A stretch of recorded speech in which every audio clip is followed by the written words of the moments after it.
Hi, I'm Jim from jimthebikeguy.com, and on our little video today we're going to talk about chains because a happy chain is a happy bike. So we're going to talk about how to look after that chain, how to prolong its life by cleaning it and lubing it and using the right lube and not using too much lube. Hold on to that thought, that's quite important. Okay, so on this rather lovely bike here, we've got a brand new chain. The reason I fitted a new one is because the old one was worn out. The reason that chain was worn out was because it had been allowed to get too dirty. So if you can imagine in your mind when you've seen a bike chain and it's got thick black stuff all over it, really caked on. Now quite often that's enough to write a chain off. And the reason that's happened is because people get shifting issues, and shifting issues can be related to a whole bunch of other problems, cables, worn cassettes, any number of issues. But people's sort of general approach is, I'll put some more oil on it then, because it's probably the oil. It's not the oil. It never is the oil if you've got shifting issues. So the mistake that people then make is they put a boatload of lube on it and they then go and ride their bike around, and that lube just loves to suck all the diesel and grit out of the gutters and form a really nice grinding paste. And then the chain writes itself off because that grinding paste finds its way into the rollers and the pins of the chain. So these little barrels there are the rollers, and these little axles through the barrels are the pins. Again, hold that thought because they're the important parts that you should be lubing. I'll cover that later on. But effectively their chain gets filled up with that black grinding paste and the chain gets written off. So in reality, if your chain is covered in that thick black gunge that I just talked about, we need to get it clean. But a smart move, before you waste time cleaning an actually worn out chain, is check if your chain's worn out, because there's no point cleaning it and you're going to have to buy a new one and fit it, or get your local bike mechanic to do so. So I would heartily recommend, if you own at least one bike or two or three, buy yourself a chain checker. They come in a variety of different models. Some of them is a pressed steel plate with two kind of hook things on the end. The one I use is this lovely device here from Park Tool, and they all do the same job. They measure the wear on your chain. Chain wear manifests itself as stretch. So literally your chain stretches microscopically as the rollers and the pins wear, and eventually a worn out chain isn't worth cleaning and needs to go in the bin. So I would probably say, as part of your chain maintenance regime, check it. So we're going to do that before we go on to cleaning that chain.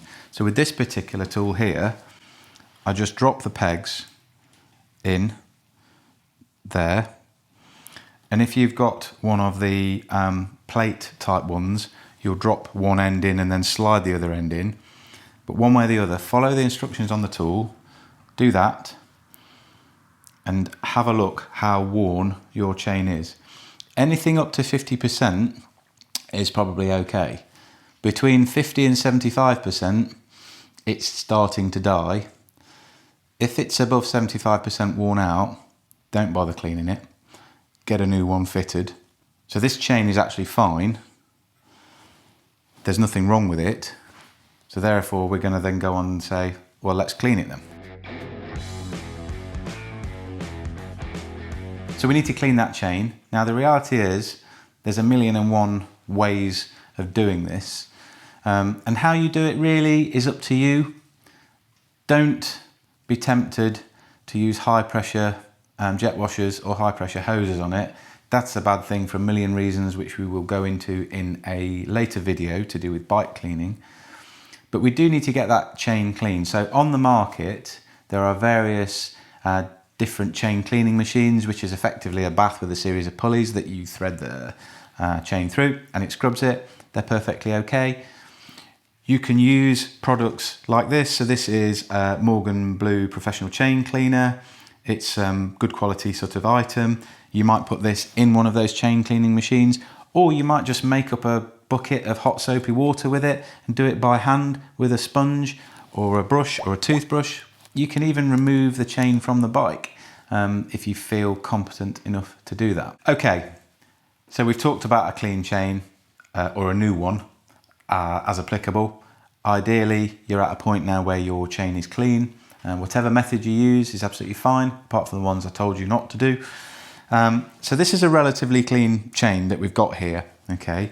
With this cloth, I am going to show you a little bit what that black gunge that I referenced earlier looks like. So if I just take a cloth across the top of there, and you can see how easily that builds up. And this is a barely ridden chain. This was new out of a packet a couple of weeks ago. So it's been up and down the road a few times.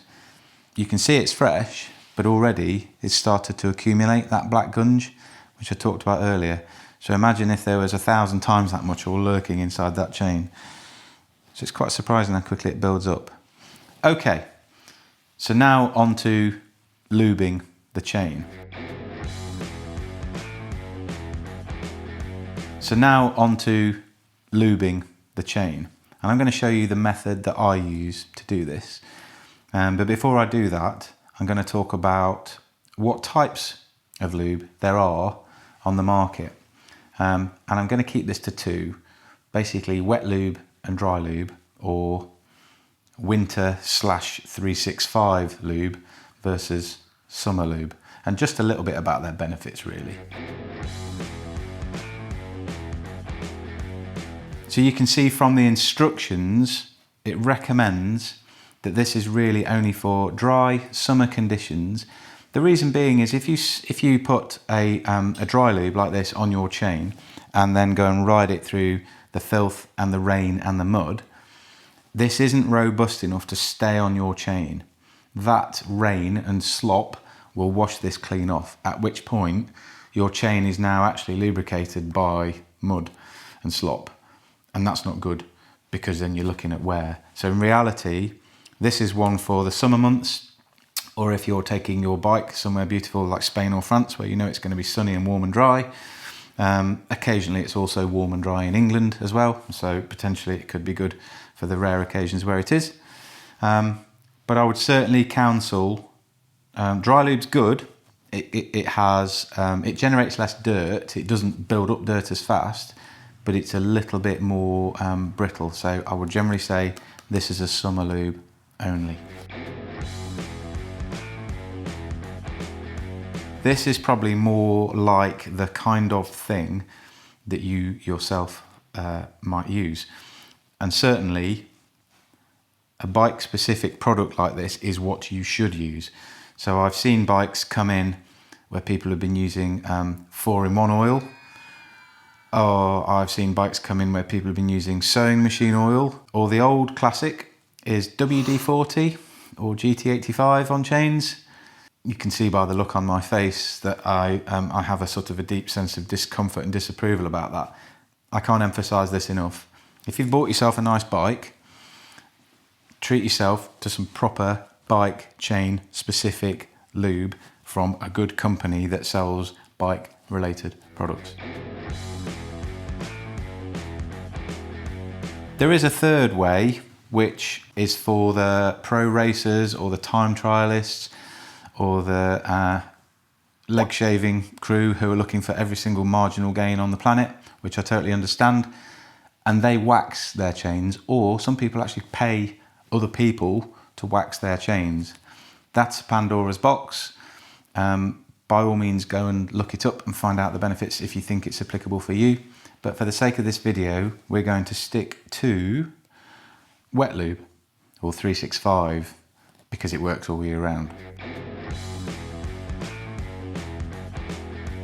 Okay, let's lube that chain, and I'm going to show you how I do it. All of these decent products all come with a little kind of needle applicator thing at the top. It's quite good because that stops you putting too much on. The best way by far to do this is purchase yourself a work stand. Christmas is coming, so speak to your family, you don't need a big expensive one, but a work stand makes this job a million times easier. Put the chain somewhere in the middle of the cassette, because it just gives you a bit more room to work at the back. Get hold of your bottle of lube with your other hand, turn the cranks, and literally, very sparingly, you're just looking to use that nozzle on the bottle to apply a turn, as in the entire circumference of the chain of lube. And that is all the lube you should be putting on. Okay. So you've lubed that chain, and the aim there really was to put enough on that lube finds its way into the pins and the rollers of the chain, which, if you remember, they are the barrels and the axles, if you like, between the plates. And they are the only bit that should have lube on. And I'll come back to that in a second. So before we carry on to the last part, there's a thing you now need to do, and there are several ways of doing this. Basically, get the drivetrain working like this and put some shifts through the bike. As you can see, we're punching up and down that cassette, and what that's doing is working that oil through that chain. And that's enough. We'll stop there for now.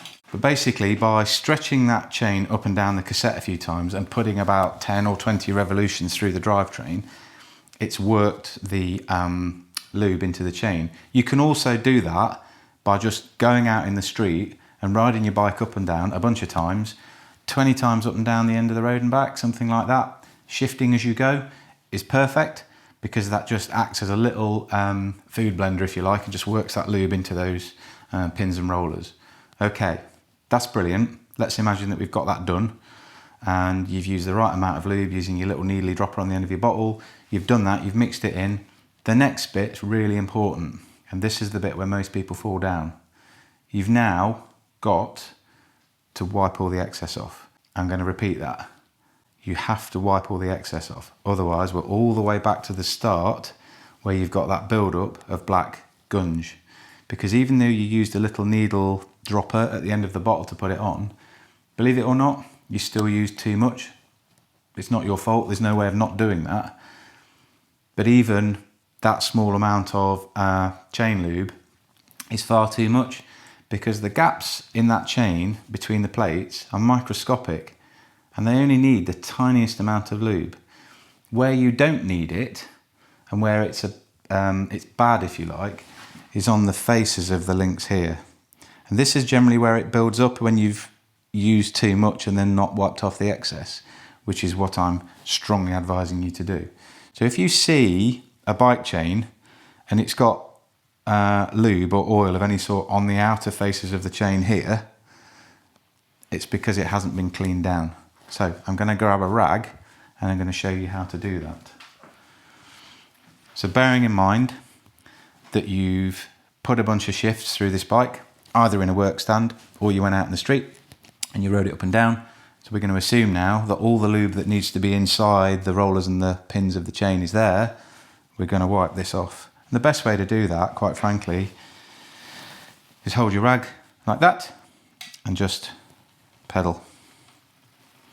So I'm running that chain through this rag, and let's have a look, even on a relatively fresh chain, with a relatively judicious amount of lube, the correct type applied. Let's see how much excess we end up knocking off. And it's a lovely quiet drivetrain. Really good because it's a new clean chain. We'll stop that wheel. Okay. That's a fairly hefty skid mark, if you like. So that is basically all of the stuff that I just applied, plus a little bit of road dirt, and that's taken, basically that's nothing. That's built up so quick. So that illustrates the importance, if you like, of getting rid of the excess. Because if I was to leave that little bit on there, and remember that's just with me using a bottle with a dropper on the end and being very, very, very sort of sparing with it. If I was to leave too much on and then go out for a good old 50, 60 mile ride, there's a good chance on that first ride I'm probably going to take 25% wear out of that chain, if you remember on your little tool that we talked about earlier. So wipe the excess off. It's so important. Let's just recap a few points. You need a clean chain, and you can clean that using any method that you like, a cleaning machine or just a hot bucket and sponge or a toothbrush, anything like that is good, okay? But before you waste time cleaning your chain, check it's not worn out, so buy yourself a chain checker tool. Let's imagine that you've now done that, you've got a clean chain, it's within its wear rates, it's absolutely fine. Remember then to use the correct type of lube. Don't use something that isn't bike chain lube. Use a dry lube for summer, use a wet lube for the rest of the year around. Put it on using the method we talked about, go out, shift, put loads and loads of gear shifts through the bike, and then wipe the excess off. I'm going to say it again, wipe the excess off. It is so important to prolong the life of your chain. Okay, hopefully this video has been useful. I'm Jim from jimthebikeguy.com. If you've enjoyed the video, please remember to like and subscribe and comment below. Thanks a lot.